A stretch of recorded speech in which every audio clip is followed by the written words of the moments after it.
So here's the things begin for real. I want to welcome people to the course and I want to welcome people to the first series of lectures, which is on the brain or neuroscience.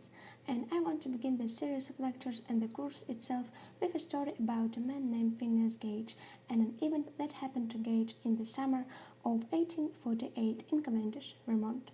So Gage was a blessed informer working on a railway construction project, and his job at that time was to clear away rock so that they could lay down tracks, and to do so his routine during his days was that he would bore a hole in the rocks.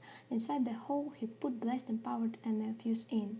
Then he would cover that up with dirt and sand and take a tempered iron which he carried with him. A big piece of steel looked like a javelin and used it to tamp down the sand and dirt so that later they could set the fuse and cause the explosion. Well, one day something didn't work. Anybody is exactly sure why. Maybe he just forgot to put in the sand and the dirt, but regardless, he put the tampen iron into the hole. The powder exploded. The tampen iron shot away from his hand and then into his face. It entered the left side of Gage's jaw, moving in an upward direction. It passed behind the left eye through the left side of the brain, and it went out the top of his skull and landed several feet away on the clatum. Now, miraculously, Gage was killed on the spot. He lost consciousness for a little bit, but then he struggled to his feet. And in some regards, Gage was very lucky. So he underwent a serious operation. He had infection, he got sick. At times his life was at risk.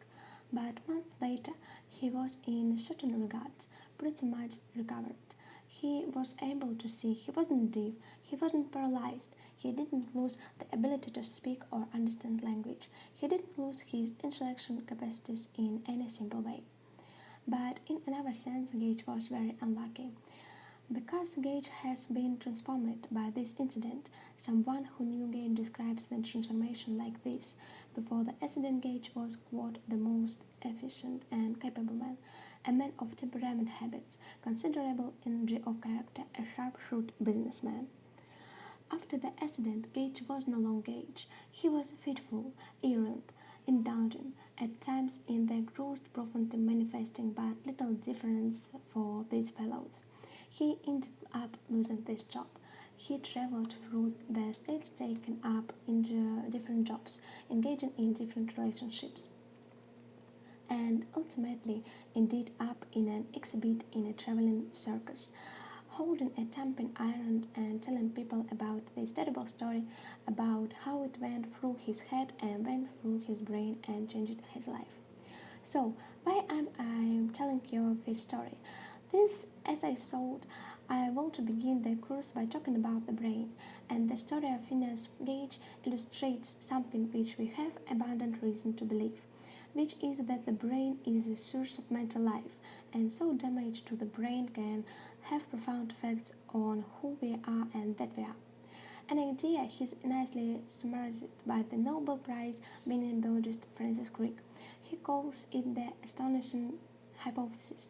As he writes, the astonishing hypothesis is that your joys and your sorrows, your memories and your ambitions, your sense of personality, identity, and free will are in fact no more than the behaviors of a vast assembly of nerve cells and their associated molecules.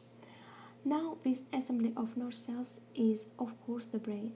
The brain and parts of the spinal cord, but we are going to talk about the brain here.